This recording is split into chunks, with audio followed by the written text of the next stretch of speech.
जंगल में बादल गरज रहे थे और जोरों की बारिश हो रही थी। जंगल के सभी पक्षी अपने अपने घरों में डरे हुए बैठे थे। काफी पक्षी तो कई दिनों से भूखे थे क्योंकि जंगल में लगातार बारिशों से उनके घर में राशन अब खत्म हो चुका था। बादल कव्वा और बिजली का भी भूख से सताए हुए कबूतर के घर जाते हैं। वो दरवाजे पर दस्तक देते हैं। चीकू जी, इस समय कौन आया होगा? तुम चिंता नहीं करो, मैं देखता हूँ। फिर तोता दरवाजा खोलता है और कव्वे घर के अंदर आ जाते हैं। तोते यार, अब तो हमसे उड़ा भी नहीं जा रहा था। भूख के कारण पेट में बहुत दर्द हो रहा है। चिंकी बहन, क्या आपके पास कुछ भोजन है? अरे बिजली बहन, हमारे पास तो कुछ भी नहीं था। जो भोजन हमने बरसात के लिए जमा किया था वो तो आप दोनों ने बरसात शुरू होने से पहले ही चोरी कर लिया था। चिंकी, ऐसी छोटी मोटी शरारतें तो हम शुरू से ही करते आ रहे हैं, परंतु हमें क्या पता था कि बरसात इस बार इतनी देर तक रहेगी। ऐसी बरसात में अगर कुछ खाने को मिलेगा तो चिड़िया के घर से ही मिलेगा। यार तोते, चिड़िया की तो कुछ दिन पहले मुझसे लड़ाई हुई थी। वो तो मुझे कुछ भी खाने को नहीं देगी। मानो चिड़िया बहुत दयालु है, अगर उसके पास कुछ हुआ तो वो हमें जरूर देगी। तो ठीक है तोती बहन, चले हम सब चिड़िया के पास ही चलते हैं। फिर वो सब मानो चिड़िया के घर की ओर जाते हैं। तेज बारिश और ऊपर से ठंडी हवा ने तो गर्मियों के मौसम में ठंड बना दी थी। वो सब बहुत मुश्किल से उड़ते उड़ते मानो चिड़िया के घर पहुंच जाते हैं। दोस्तों, मैंने आपको पहले ही खिड़की से देख लिया था, इसलिए दरवाजा खोल दिया। चिड़िया बहन, हमने तो बहुत इंतजार किया कि बारिश रुक जाए, परंतु बारिश तो और भी ज्यादा तेज हो गई है। मैं और चीकू जी बहुत भूखे हैं। और हम भी। चिड़िया बहन, उस दिन जो मेरे पति ने तुमसे लड़ाई की थी, मैं उसके लिए क्षमा मांगती हूँ। मानो बहन, अगर ऐसी बारिश में हमें कुछ खाने को ना मिला तो हम सब भूख से मर जाएंगे। आप सब चिंता ना करो, मैंने बरसात के लिए भोजन जमा कर रखा है। मैं अभी आप सबको भोजन देती हूँ। फिर मानो चिड़िया अपना भोजन वाला संदूक खोलती है, जिसमें उसने ढेर सारा अनाज जमा कर रखा था। वो सब पक्षियों को भोजन देती है। मैं तो सुबह ही चिड़िया के पास आ गया था। मुझे पता था ऐसे मौसम में चिड़िया के पास से ही मिलेगा भोजन। फिर वो सब भोजन खा लेते हैं। बादल जी, अब जाके पेट को कुछ आराम मिला है। मुझे तो लगा था कि मैं भूख से मर ही जाऊंगी। बाहर आसमान पर बादल और भी गहरे हो जाते हैं। वो बड़ा काला बादल खुद पर तो काबू भी नहीं कर पा रहा था। मेरे अंदर बारिश की मात्रा बहुत ज्यादा है। मैं कतरा कतरा नहीं बरस सकता, ऐसे तो मैं फट जाऊंगा। बाबा जी, आप अपने आप पर काबू रखें। अगर आप ऐसे फट गए तो जंगल में सभी पक्षी पानी में डूबकर मर जाएंगे। मेरे पास समय बहुत थोड़ा है, मैं और नहीं रुक सकता। बेटे, तुम जल्दी से जाओ और जंगल के पक्षियों को बता दो ताकि वो सब किसी सुरक्षित जगह पर चले जाएं। बाबा, मैं अभी जाता हूँ। फिर वो छोटा बादल नीचे जंगल में आता है, परंतु उसे तो जंगल में कोई पक्षी भी दिखाई नहीं देता। ये सब पक्षी कहाँ चले गए? अगर मेरे पिताजी फट गए फिर तो सभी पक्षी मारे जाएंगे। जंगल में बहुत पानी आ जाएगा। ऐसा कहते हुए बादल आवाज देता है, कोई है, कोई है, मेरी आवाज सुनो। जंगल के पक्षियों, आप सब कहाँ हो? दोस्तों, मुझे किसी के बुलाने की आवाज आ रही है। ये कौन हो सकता है जो ऐसी बारिश में हमें बुला रहा है? चिड़िया बहन, हमें जाकर देखना होगा, शायद कोई मुसीबत में हो। चिड़िया बहन, कबूतर ठीक कह रहा है, तुम जाओ कबूतर के साथ। जंगल में बारिश बहुत तेज थी। वो दोनों बाहर आते हैं। बादल उन दोनों को देखकर उनके पास जाता है। बादल जी, सब ठीक तो है ना? हम सब पक्षी तो बारिश से डरकर चिड़िया के घर में छुपे बैठे थे। मेरे काले बादल पिताजी, जो बादलों में से सबसे बड़े हैं, वो फटने वाले हैं। मैं आप सबको बताने आया हूँ कि आप सब पक्षी किसी सुरक्षित जगह पर चले जाएं। अरे ये तो बहुत बुरी खबर है, लेकिन बादल कैसे फटते हैं? मेरे पापा ने पानी अपनी प्यास से कुछ ज्यादा ही पी लिया था और अब वो पानी का बोझ उठा नहीं पा रहे क्योंकि उन पर हवाओं का दबाव बढ़ रहा है, जिस कारण वो फट जाएंगे। तो क्या बादल हम पहाड़ों पर चले जाएं? छोटे बादल, क्या पहाड़ों पर तो नहीं आएगा पानी? बादल फटने से जोरदार धमाका होगा और बारिश की बूंदें गिरने की बजाय एकदम ढेर सारा पानी नीचे आएगा। ये अच्छा ही है कि तुम सब पहाड़ों पर चले जाओ।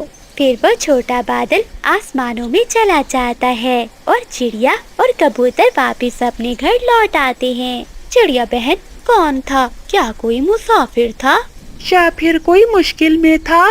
दोस्तों, मुश्किल में कोई और नहीं बल्कि हम सब मुश्किल में फंस गए हैं। दोस्तों, हम सबको यहाँ से जाना होगा। चिड़िया बहन, तुम हम सबको ऐसे डरा क्यों रही हो? आखिर हुआ क्या है? हमें क्यों और कहाँ जाना होगा? दोस्तों, एक बड़ा बादल फटने वाला है।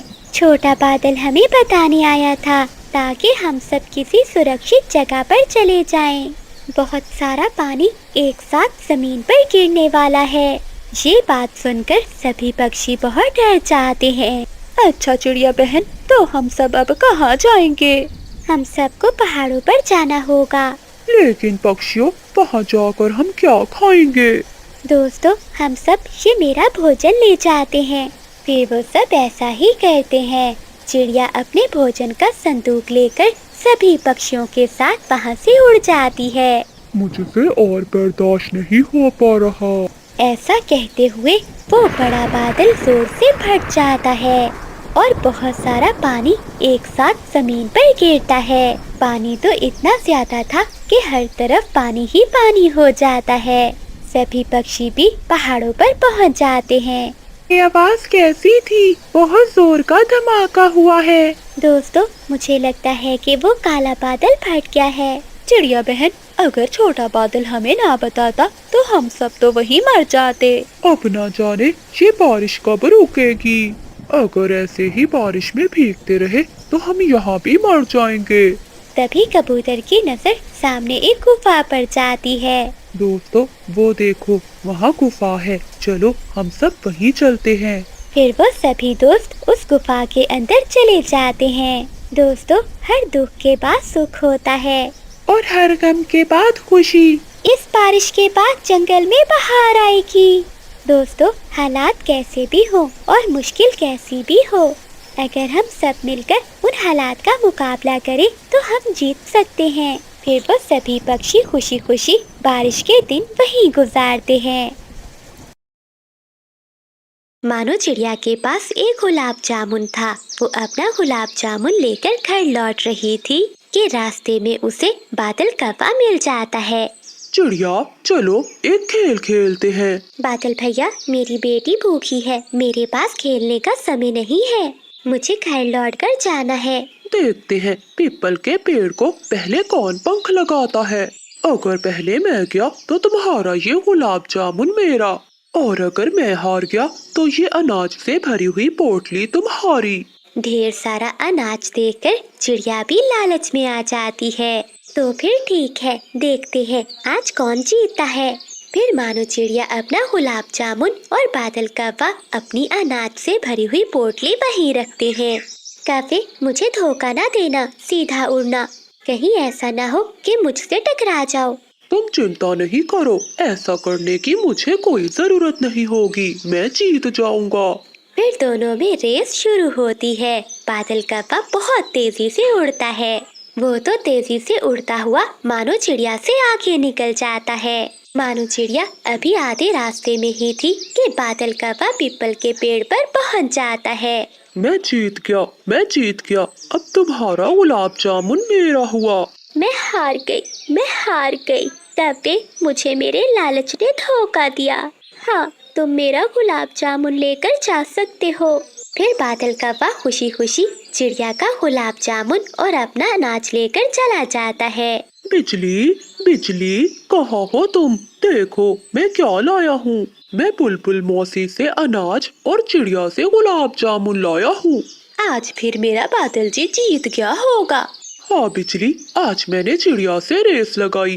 छोटी चिड़िया तो अभी आधे रास्ते में ही थी कि मैं जीत गया। कुछ दिन बीत जाते हैं। एक दिन बादल कौवा कबूतर के पास जाता है। कबूतर यार, क्या तुम बादलों तक उड़ सकते हो? हाँ, मैं बहुत ऊंचाई तक जा सकता हूँ। कई बार तो मैं बादलों से भी ऊपर तक गया हूँ। तो फिर देखते हैं बंटी कि आज कौन बादलों तक जाता है। तभी मानो चिड़िया और चीकू तोता भी वहाँ आ जाते हैं। बंटी भैया, आप ऐसा मत करें, आप हार जाओगे। जो हारेगा वो दूसरे को 3 दिन तक दाना ला कर देगा। चिड़िया बहन, तुम चिंता नहीं करो, मैं नहीं हारने वाला। चल बे बादल, देखते हैं कि आज कौन जीतता है। फिर वो दोनों उड़ते हैं। जब वो दोनों थोड़ी ऊंचाई पर जाते हैं तो हवा बहुत तेज हो जाती है। तेज हवा में ऊपर जाना बहुत मुश्किल था, लेकिन बादल कौवा तो बिना सोचे ही ऊपर से ऊपर उड़ते जा रहा था। बंटी कबूतर तो डर जाता है और वापस नीचे लौट आता है। देखते ही देखते बादल कौवा तो बादलों के पास पहुंच जाता है। तेज हवा बादल कौवे को दूर तक ले जाती है। बंटी भैया, मैंने आपसे कहा था ना कि ऐसा ना करें। अब देखें, बादल कौवा तो हवा में उड़ गया है। बादल कौवा तो हवाओं के साथ साथ उड़ता उड़ता दूर निकल जाता है। कौवे की किस्मत अच्छी थी। वो अचानक नीचे गिरता है और नीचे एक नरम घास के खेत में जाकर गिरता है। बच गया मैं। अगर मैं जमीन पर गिरता तो मेरी हड्डी टूट जाती। कौवा फिर उड़ता है और वो चिड़िया, तोते और कबूतर के पास जाता है।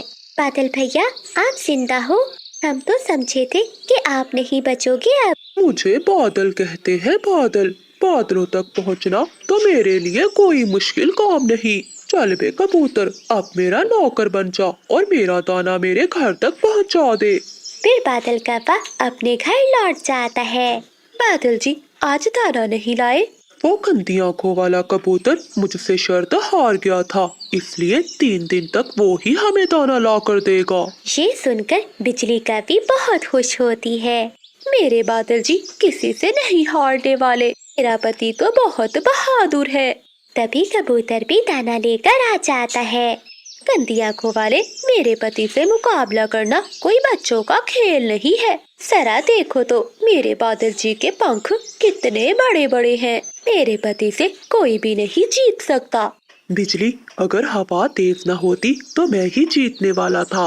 बादल की तो किस्मत अच्छी थी जो घास पर गिरा। अगर किसी पत्थर से टकरा जाता तो बादल जीत कर भी हार जाता। मुफ्त का भोजन खाने के लिए बादल कौवा कुछ भी कर सकता था। एक दिन मानो चिड़िया और चीकू तोता बैठे हुए थे कि बादल कौवा वहाँ जाता है। बादल कौवे, कोई है इस जंगल में जो उस बड़े नारियल के पेड़ से छलांग लगा सके? मैं ऐसा कर सकता हूँ। तो फिर देखते हैं, आज तो मैं ही जीतूंगा। तोते भैया, वो पेड़ बहुत ऊंचा है, किसी के चोट भी लग सकती है। आप रुक जाएं, आप ऐसा काम ना करें। नहीं चिड़िया बहन, आज तो बादल कौवा हारेगा, जरूर हारेगा। तो फिर आजा मोटी चोंच वाले, देखते हैं। फिर वो दोनों नारियल के ऊंचे पेड़ पर जाकर बैठ जाते हैं। चीकू तोता जब नीचे देखता है तो वो डर जाता है। वो रुक जाता है, लेकिन बादल कौवा बिना कुछ सोचे ही ऊपर से छलांग लगा देता है। कौवा तो सीधा जमीन पर जाकर गिरता है और कौवे की दोनों टांगे टूट जाती हैं। हाय मेरी टांगे, मैं मर गया, मुझे कोई बचा लो। फिर तोता और मानो चिड़िया वहाँ आते हैं। कौवे भैया, आपकी तो दोनों टांगे टूट गई हैं। कौवे, तुम तो जीत कर भी हार गए, टांगे टूट गई है तुम्हारी। अब तुम किसी से भी मुकाबला नहीं कर सकते। जिससे बहुत बड़ी गलती हो गई जो मैंने ऐसा किया। अब मुझे मेरे घर पहुंचा दो। ऐसे बादल कौवा अपने किए पर पछताता रहता है। जंगल में कई दिनों से बारिशें लगातार हो रही थी। बादल जी, इन बारिशों के दिनों में मुझे भूख भी बहुत ज्यादा लगती है। मैं क्या करूं? मेरा भूख से बहुत बुरा हाल है। बिजली, रसोई में कुछ पड़ा है खाने को? हाँ, रसोई में मिर्ची के अलावा कुछ भी नहीं पड़ा, सब कुछ खत्म हो गया। वो गंदी आंखों वाला कबूतर मुझे हजार हजार बातें सुनाएगा। उसके पास मीठा फल तो है, मैंने देखा था, वो अभी अभी लेकर जा रहा था। अच्छा, अगर कबूतर के पास मीठा फल है तो मैं जाती हूँ। मैं किसी न किसी तरह वो मीठा फल ले ही आऊंगी।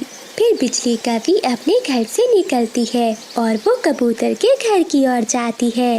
बबली, मेरी किस्मत अच्छी थी कि मैं सीधा फल के पेड़ की ओर गया और मुझे ये मीठा फल मिल गया। अगर ना मिलता तो हम दोनों को आज भूखे ही रहना पड़ता। कबूतर, मेरे सुंदर कबूतर भाई, जरा दरवाजा खोलना। बबली, ये तो बिजली कभी की आवाज है। वो इतनी तेज बारिश में यहाँ क्या करने आई होगी? फिर बंटी कबूतर दरवाजा खोलता है। कबूतर भैया, मेरा भूख से बुरा हाल है, प्लीज मुझे कुछ खाने को दे दो। लेकिन मेरे पास तो कुछ भी नहीं है। है, आपके घर में एक मीठा फल है, मुझे सब मालूम है। लेकिन वो फल तो मैं और बबली खाने ही वाले थे। अगर खाने नहीं देना तो मुझे एक नजर देख ही लेने दो वो मीठा फल। ठीक है, चलो देख लो। फिर कबूतर बिजली कभी को घर के अंदर ले जाता है। ये मीठा फल तो बहुत स्वादिष्ट होगा। बिजली बहन, अगर हमें कोई और मीठा फल मिला तो हम आपको भी जरूर देंगे। अरे ये क्या, वो देखो कबूतर, तुम्हारे मटके के पीछे चूहा है। जैसे ही वो पति पत्नी पीछे मुड़कर देखते हैं तो बिजली कभी उनका मीठा फल लेकर वहाँ से भाग जाती है। रुको रुको दुष्ट कवि, मैं छोड़ूंगा नहीं तुम्हें। कबूतर भी बिजली कभी के पीछे भागता है, लेकिन बिजली कभी झाड़ियों में जाकर छुप जाती है। मैं कितनी मुश्किल से मीठा फल ढूंढ कर लाया था, बेशरम कवि छीन कर ले गई।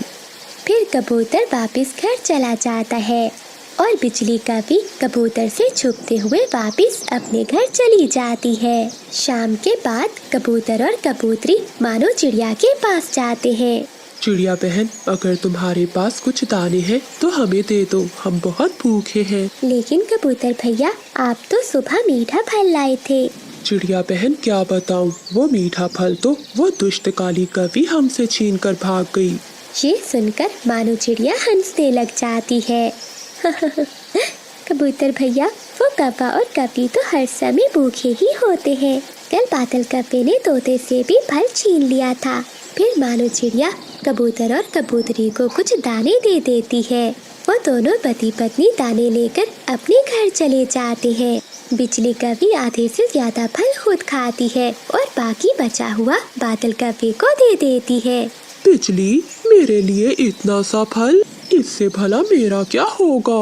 अच्छा, इतनी भूख लगी थी तो खुद जाकर ले आते। अब मुझे सोने दो, मुझे बहुत नींद आ रही है। फिर बिजली कभी अपने घोंसले में आराम से सो जाती है। दूसरे दिन मानो चिड़िया और कबूतर उड़ते हुए इंसानों की बस्ती की ओर जाते हैं। किसान की पत्नी छपरे के नीचे बैठी मीठा हलवा बना रही थी।